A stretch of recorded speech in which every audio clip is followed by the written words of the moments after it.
Hello everyone.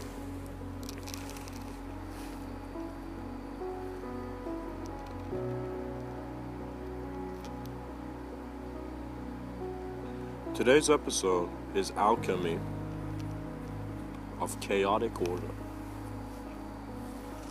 And even though that statement may seem paradoxical, we're trying to have an understanding where we are in such a state of existential observance that both chaos and order are aspects of our own being, which we're aware of. Some men have listened to Alchemy from above and beyond. But the beauty in how wonder works for man is that it is always changing you in a change you cannot expect beforehand. For it is not something to reach for with hands. It's not an external thing you're looking for. And that's what I found really profound about these wondrous men named yogis and mystics. That these human beings realized that whatever they did throughout this life was an external manifestation. So they were like, where is this externality coming from? And it would give them such an awareness to their internality that the internal and external dimensions would fade because the intelligence is being allowed to consciously view itself in a way where it has never done before. There's a very profound story in Persian culture and in Persian literature, ancient Persian literature. And there's this man who goes to this shoe store, and this guy's an alchemist, and evidently he knows how to make gold, and he's found the elixir to not immortality, but to change and transform the nature of metal. So he's in the store, and he's an educated man. He's a guy in his 30s, this alchemist, and he sees this old shoemaker making his shoe. You know, and just hammer after hammer on it. And the hammer is shaking and the guy's hand is shaking, hitting the hammer. But the guy has no complaints, and the old guy's just fixing up the shoe in front of this kid. And this guy, this alchemist, looks at this guy and he's like, all right, he doesn't have anything, let me help him. And he, at the end of it, when the guy finishes his shoe, brings out this potion or something from his pocket and just pours it on this metal, and this metal turns into gold.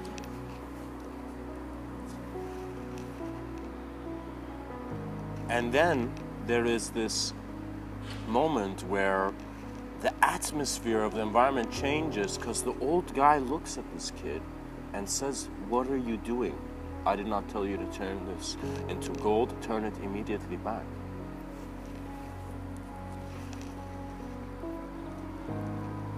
And this kid looks at the guy and gets a bit angry, but at the same time a bit alarmed, and he says, sorry old man, we can't. The way alchemical technology is enhanced, it's to a point where we can only transform. We can't turn it back. I don't have the chemicals, I don't know. I don't know what these compounds are. The old man looks at him as if, gosh, kids, and touches this, whatever he had, this metal thing, and it immediately turns back to what it was. And this kid gets such a shock that he just for a second forgets everything he has learned, and he understands that the knowledge of this reality is of a transcendental being, not of a physicality that can read every book in the world. Why were books written but to inspire the movement that is within your eyes? And that movement is basking in the silence and stillness of cosmic being. What that means is when a problem comes to me, I don't go search for Google. I don't go look at people, even though later on I do consult people. I don't go externally. I close my eyes and I bring the world to where I am. And I will see how would the cosmos handle the problem. And the cosmos wouldn't have a problem, because you would immediately become existentially compassionate how the experience of externality is being projected from a sense of self-conception. So how you have lived to even consider yourself is how you will be around others. And the beautiful thing is that because we have in the human experience, there's the phenomena of novelty, you are never the same person. But your personalities seem to like similarity because relativity is building a language where we can use to talk to others. And because we're social creatures, we cannot ignore the mechanical interpretation, the mechanical influence we have brought into our own thinking.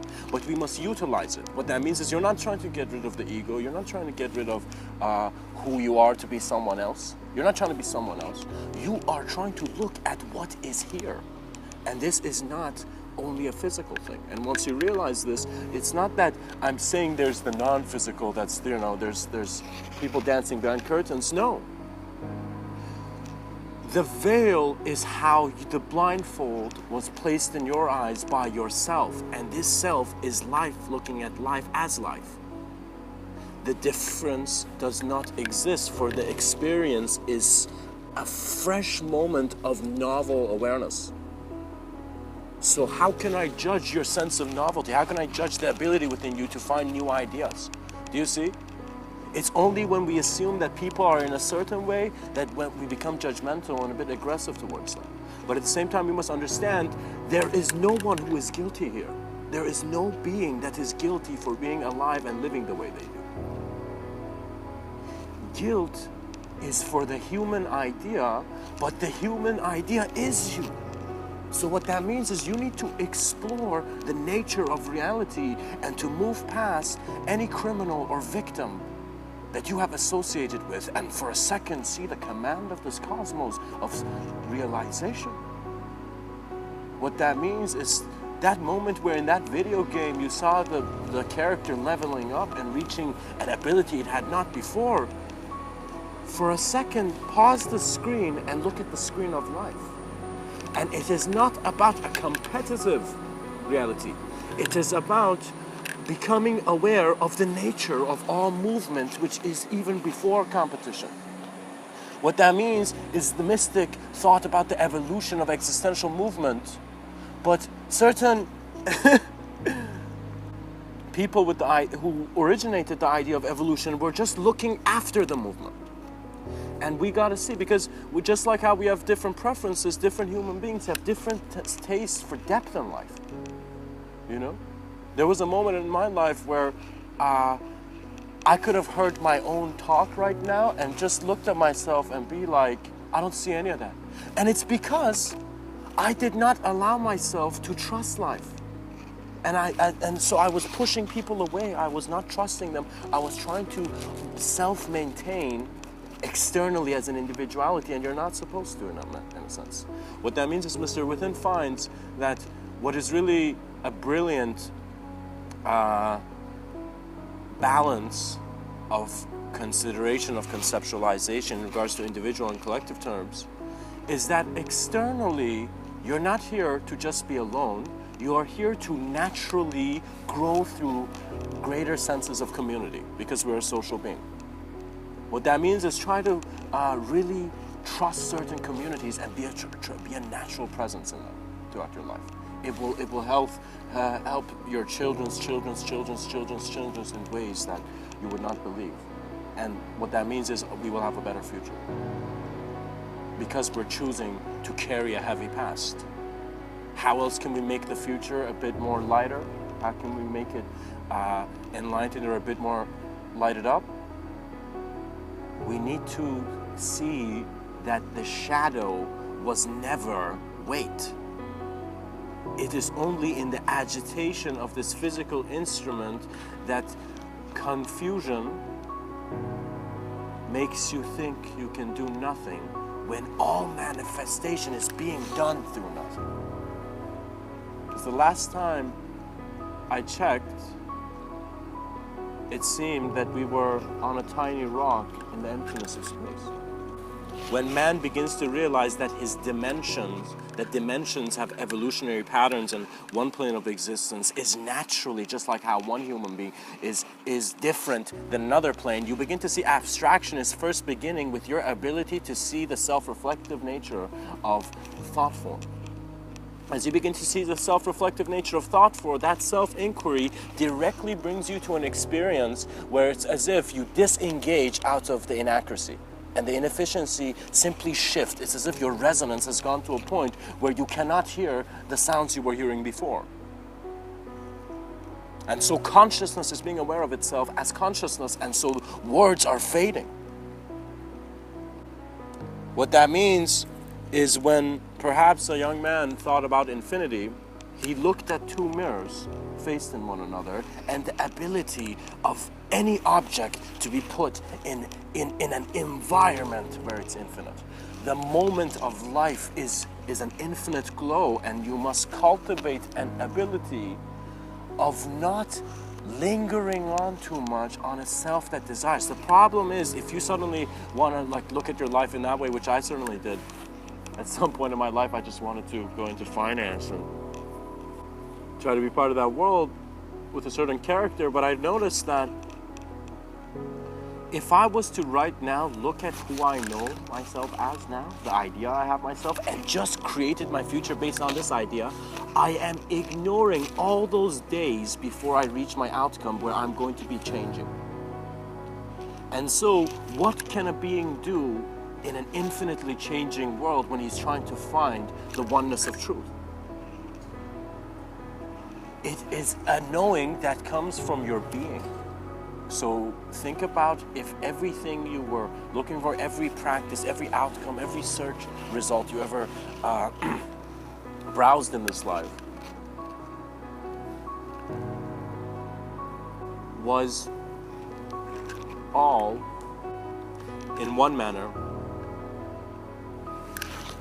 your idea can be projected into an ability based on other self-aware beings to get an infinite quality. What I find to be very interesting about the concept of love and two human beings coming together, for example, is that when they do, it's as if two mirrors, if man's self-awareness, let's say, was a mirror, it's as if these two mirrors will take the nature of objectivity and dissolve it by knowing that they are beyond objectivity. So the power in the human community, as there was before, was the ability of the beings to look at one another beyond who they thought they were. And so thought is its own dimension, and man walks in grander ways. For the roots will always be hidden in regards to that when you choose to see, there will be aspects that you're creating that will be unseen, and you must work with the intelligence of the natural world in how it chooses to introduce the winds of change. This sense of establishment of community will be an existential compassion that is originating not out of ideology, but the awareness to our ideology, which is immediately present here and now. And it is not, how would I communicate this? It is untouched. And because it is untouched, there is nothing to worry about. There's nothing that can worry about it. The experience is of a dimension where duality is not constantly making the leaves crumble.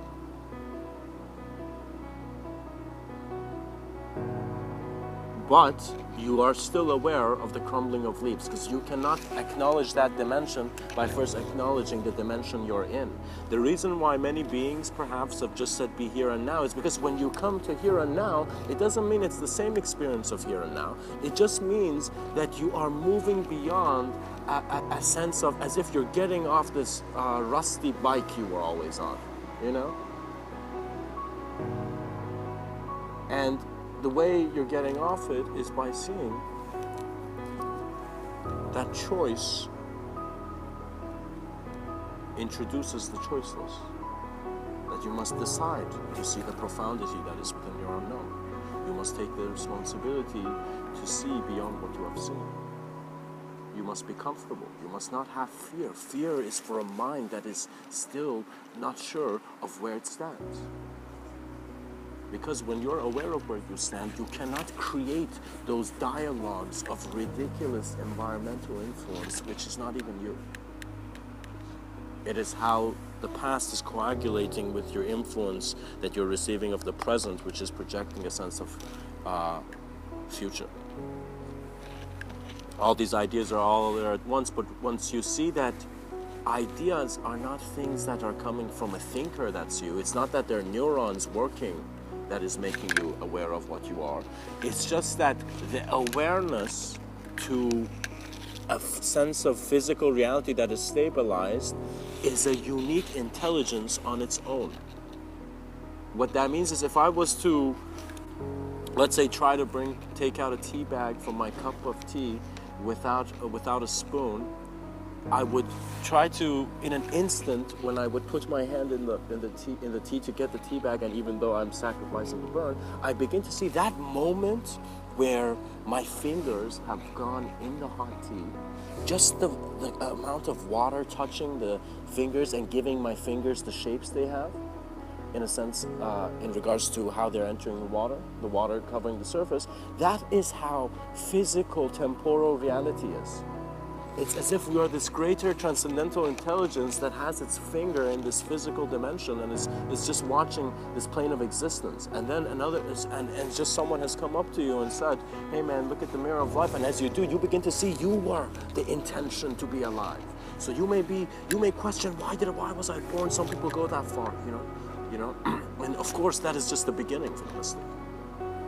But when you begin to see, why were you here? Your ignorance can no longer remain when the existential longing within you has gotten serious to discover the most greatest playfulness of this existential design. This is how this reality is, how this cosmos is keeping you here. Words are just tools, and you must use these tools within your moment to see that they can project. So that moment when I was a kid and I just took an object between two mirrors was a moment where I recognized the nature of infinity not being outside of me, but being in my mind. Because where was I being aware of these infinite quality in this mirror, of these infinite reflections? What seemed infinite, of course. And you see that it's as if this life goes so fast because it's in an instant where your finger has gone, and once you've got the tea bag, once you have come here to be in the moment, that is your profoundest moment of seeing all that is, just be where all that is. The clarity was in every breath that you have ever taken.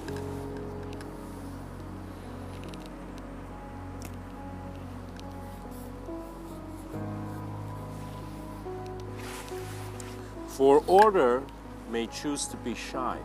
Order may choose to be ignorant. Order may choose to make an idea more important than the direct experience of where one is. And not that you're working so much, you're not seeing your family, but that your embrace of your moment is not peacefully your own. Many of us, because we have work to do, we have a condition on moments of tranquility. It's as if a lot of heavenly states for a lot of folks, hardworking folks, is when they come home, when they go in bed. But you begin to see it shouldn't just be that, because what's happening is you are making the activity of your external, like you're making your daily activities so intense that in that intensity, even though you're trying to survive, you're hustling, you are engaging with the routine of ideas which in your constant attention of the same lifestyle pattern, you are not seeing beyond what you are capable of seeing. What that means is it is up to you to lead the armies of your action. But you must see that you're not here to be in a war. For all wars aim so there's peaceful beginnings. There's a war on ideology, which is how you think you're the idea and you're not. Do you know? What that means is it seems that because, for example, one human being made a mistake, we are all thinking that we're mistaken. But no, we're not. Actually, there's a novelty here beyond the ability that language can justify. What that means is you will see that if you were in nature, if you were in a forest, and let's say you were there and another person was there, and someone got very angry at you and just burst out that anger, you would see that if you just kept silent, their communication would just stand there for a second. Their angry burst of their sense of being more significant than everything else. And suddenly in that silence, if you don't respond, it fades, it dissipates, and life will adjust and harmonize the being's ignorance by getting rid of it. But if someone gets angry when there's other people who they too can get angry, then the judgment system is bringing so many unknown factors that it seems that innocence could never be chosen by a man who wasn't the man being convicted. How can you? You're not the eyes of that being. And at the same time, the person who does act in a certain way, that person must acknowledge the criminality immediately. What that means is, even though you might have caused a criminal action or done a criminal activity, it doesn't mean you have to forever be there or keep this guilt that you're a bad person. It just means that if you were to choose to be an honest and sincere human being, you would understand that novelty does not need a guilty man. It needs nothing. And that's perhaps what many of our most profoundest artists understand, that it is in letting go where we can really begin to hold greater vision, greater patterns of shape within shapeless awareness. For I have noticed that it seems that no human being can talk without life being seen to talk through them. There is a comfort in how we are alive, that it is not that we should make the burning of our fingers into a sense of, an uncomfortable world or dimension. It's just that for an instant we're just trying to take the tea bag out to enjoy our tea, and what that means is there is the intelligence of the cosmos here. So you are a moment of an expression of a universal sector. Your responsibility is a freedom beyond the words that could suggest more. And you must be very playful. Because if you're not playful, you will want to grab onto realities when you're shifting through your states of consciousness and acknowledging more of your subtler planes of abstraction. What that means is we want a selfless playfulness. And that selfless playfulness is an innocence that has always been within every human being, because your innocence is in you were just a moment of life. Regardless of what made you do what, or what you made to do what, you would see that life is life. And the alive are blessed with the novelty of being. I hope this talk has served you. You see, many poets know that the playfulness of how the mind reveals itself to the conscious view is that the conscious view dissolves in a manner where there never was an unconscious. You will see you have been aware of every intensity of happening. So your intuition or your synchronicities will actually be how you're growing and how your awareness is becoming more activated by your attention to more subtlety of existence. What that means is if before you were just seeing a tree, now you're looking at the designs and you have a sense of the design of the leaf and the bark, and you're seeing worlds within something that seem to be only one part of your world. So similarly, your consciousness knows itself. Absolute pure consciousness is here and now because it can be nowhere else. And your understanding of this will get you out of these conditioned patterns of self-thought where we constantly try to make ourselves into something that is satisfying a certain norm.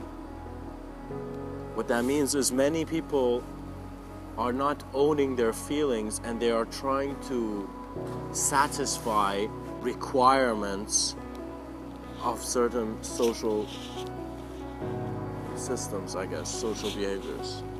We need to be free beyond needing to be something, because it is then when we can become aware beyond things. And hopefully we can have in our art communities and future movements a complete acknowledgement of the profundity of the mystics' understanding of the empty world between the form and the formless. Great beings are here. But when you, it seems, create a sense of there, then you are bringing the experience of a fabrication of somewhere in your subtler planes into your present moment, and your present moment is not being handled properly. Your presence is beyond personality, but your personality will give you a presence in subtler planes. Because how can I tell you to look at the Himalayas or to look at a mountain without some subtler image of a mountain coming to you? You see it's there. And it's because we are multi-dimensional beings, and that we are multi-dimensional not because of a sense of self or some advanced soul, even though that concept has its own speech, but by how all is kept within all. Your moment is your moment until that sense of you fades in an existential knowing that is transparently transcendent, because you realize you didn't have to look at the object. And I remember, of course, when I was young, very young actually, I liked the concept of telekinesis or something, moving stuff, you know. And I remember I hadn't seen Star Wars yet. And I remember I liked it because I had this item on my table. I was thinking, what if I could move it, you know? And I went and looked at what it is, and there was, to be honest, back then what I looked up was, I don't want to say it was nonsense. It served its moment, but it wasn't the actuality. And so I just read a lot of the stuff. Oh, sit down and visualize that, you know, you are the candle and this is gonna move, you know, the candle flame's gonna move, you know, something like that. And but later on I realized that the attention to life is not the way it pays attention to itself. And what that means is when you look at the nature of how you pay attention to things, this is of course years later, years later, eons later now. There came a moment I understood it's not about moving the candle. It's about moving the self, which is projecting the sense of other. Because the candle is being kept in a position. So how did I have the ability to see the form as it is now? Where is that ability of seeing the form be anything else right now? It's here. But it's all about how smoothly we're aware of the nature of thought not being an external thing, but being an internal thing that even transcends itself. For if thought could be observed, where was the observer? Who is the seer that smiles with every breath? As a new multidimensional renaissance hopefully is going to happen in the next 7 to 10 years, we're going to see a very inspiring act where self-awareness will become that idea that took the direct experience of the being out of any idea which was masking sensory perception. And so the realization, your real eyes will become greater sense of innate intuitive knowing. So it's not that intuition is that thing which is sometimes it's there. Intuition is the nature. Intuition is actually where your focus must be, because intuition is taking you to where your being can be most expressive naturally. It's nature's alignment. What that means is when there's a cut on your body heals, so immediately your thoughts are trying to heal, but you must not try to constantly create yourself in a manner that is, one day it feels as if it's a hero, the other day it feels a villain. No. Stories are present for acceptance is required to navigate in this plane of existence. What that means is the pilots of consciousness never complain. And this is, of course, to themselves, not to anyone else. This is like their consciousness, do you see? Every person is their own consciousness. Now, the pilots of consciousness will not complain, for they are not here to just see complaints.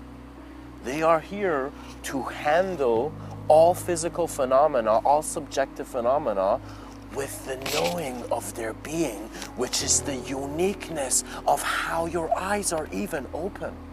What that means is we all, every morning, open our eyes, but the way we open our eyes, the way the ideas are engaged, the thoughts, the way we handle our things, the habits we have, the routines we have, it's all a unique manner of just engaging life as we have been doing so far.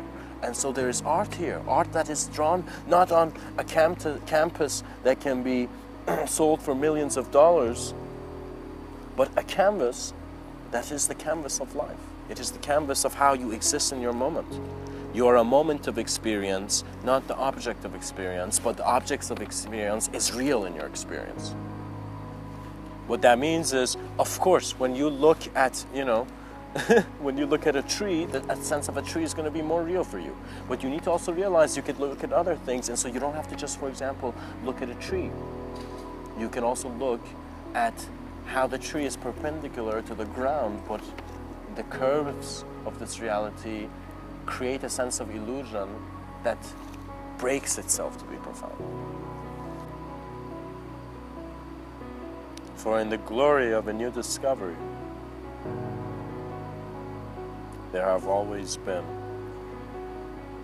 infinite treasures within the self, but an infinity that is the absolute nature of how direct experience is happening now.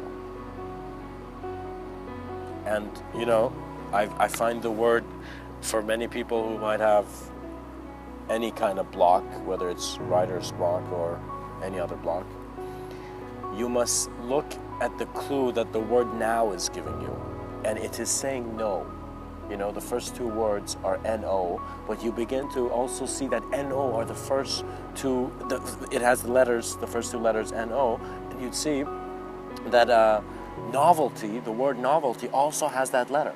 And the reason it's saying no is because this no is seeing beyond what it's being immediately fed as to be real.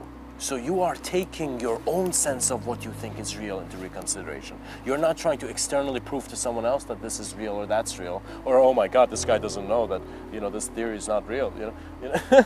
It's about how you innately are observing what reality means for yourself, but you are not doing it in a manner where it's an urge. It's not an itch. You're not seeking inner peace. Don't seek too much a sense of fantasy like inner peace. You're here to bring yourself immediately to your direct experience, and as you come to your direct experience, you will be activated. Your ability will be known. So you will suddenly see that you will go sit down, and in one moment you will just breathe in a way, and you will align your body, and the knowing is in a state where there's no self-talk.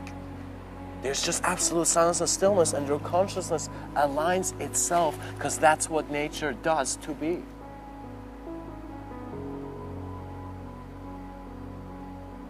The grace that we seek is within all that we see. Much blessings and namaste.